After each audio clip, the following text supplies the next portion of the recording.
You're about to learn everything you need to know about making a video using your iPhone. My name is Dean Parman, this is TravelVids.tv, and welcome to our iPhone video editing tutorial series. In each video, we're going to look at a different part of the editing process. As you might know, there are many different editing apps for the iPhone.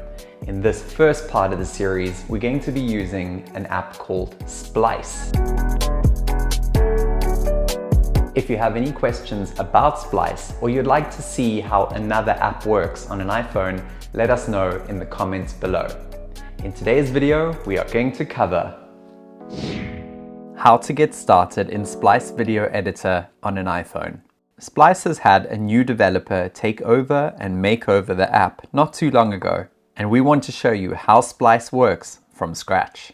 I've broken this video up into 6 sections. 1. Prepare your footage for Splice import. 2. Import video and photos into the Splice editor. 3. A quick look at the new and improved highlights feature. 4. Setting up a new project and what to look out for. We've seen too many people make some terrible mistakes here. Then 5. Get to know the Splice app layout. And lastly, 6. Rearranging clips to the best order. Alright, here we go. Prepare your footage for Splice import. When you take a photo or film a video with your iPhone, it automatically stores the media in your camera roll album. At this early stage of the editing game, you have the power to make your life easy or to make your life very hard in the future. So to make this easy for you, just follow me step by step. Step 1. You need to manage your clips into albums. It only takes a minute to do, but it will save you hours later. Please go over to the video in the card above to watch how to do this if you don't already know. The second step to preparing your Splice edit is to clean up the album first. Quite often you will film more than you need for the final edit. Either you try to film the same thing twice, or 10 times maybe, to get that perfect take. Or you filmed very long clips and you want to cut out pieces of it. Both of these are completely normal things to happen. You could delete the unnecessary duplicates in Splice later, but once you have all the clips glued together in a timeline like this, trimming and choosing which clip is right can be a little bit harder to manage. Rather, trim and remove your clips right here in this album before even opening the app. The video in the card above now will show you how to do this if you don't know how. But now that you have a beautifully clean album waiting to go, we can move into the Splice app. Number 2, importing video and photos into the Splice editor. In this major step on our journey to making a video with your iPhone, we get to start a new project in Splice. Tap to open the Splice Video Editor app on your phone. If you've never used it before, you will first see a blank screen with a Start New Project text and a nice big blue button with a white plus in it. What now? Well, you guessed it. Push the blue button. On the next screen, you'll be able to make a selection of what you want to add to your project. Automatically, you will see a list of the most recent images and video clips. These are drawn from your camera roll album. If you, like me, have WhatsApp or some other instant messenger app on your device, this feed will constantly be clogged up with nonsense. Now, because you followed my first instruction and placed your clips in a nice neat album, you can select the drop-down menu at the top here and pick out the album where your clips are stored. Look how nice and neat this is. Now, select the clips you want to use for the edit. Remember, you should have already cleared out what you didn't want in the album cleanup process earlier. Just tap on the clips in the order that you want them to appear in your edit. At the bottom of the screen, you'll see your timeline starting to build. You can tap and hold on a clip to preview it again if you're unsure if it's the right one. You can also reorder them in the timeline by dragging and dropping them to a new position. Now I'd like to introduce the new and improved highlights feature in Splice. When you tap on one of the clips in this album view, it will go over to a new screen. In this screen, you can scroll through the clip, and when you see a part you want to keep, you hit the button. You can adjust this highlight by dragging the end bars narrower or wider. You can also select more than one highlight from a single clip. You'll need this tool for clips where you want to have more than one part extracted. The album cleanup process that we showed you earlier can't do this. The alternative is to use the trim tool, which you can see in the video in the card above now. Let's go back to the album.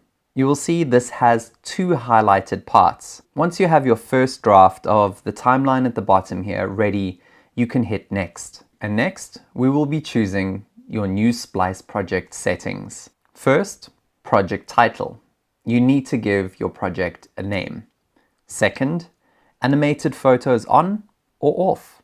This means that if you're going to use still images in your video, do you want Splice to automatically help you make them move? This is known as the Ken Burns effect. When an image slowly grows, shrinks, or moves to a certain point.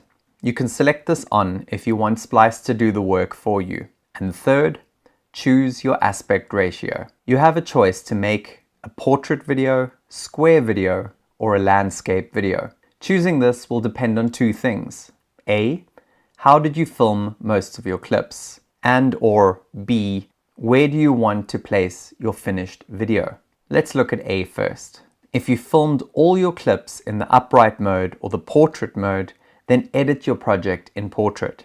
If you filmed landscape, then edit landscape. Do this regardless of what you want the final outcome to be. You can always edit the final shape afterwards. If you have a mix of different clips, and please avoid this because it's absolutely terrible. If you have done this, then go by option B and choose based on the final platform where you would like to publish your video. Here's a quick overview of what the platform preferences are. On YouTube, stick to landscape. For Facebook post videos, you can go primarily with square, but landscape works too. For Facebook stories, you'll want to go portrait. For Instagram posts, again, primarily square, but you can also do landscape. And then for Instagram stories, it's definitely portrait. We at TravelVids personally prefer the landscape video as our preference because we like to tell stories on YouTube. We can't know what your preference of video is, but always please strive to film all your clips in a uniform way. Let's hit create. Welcome to your timeline. Get to know the Splice app layout.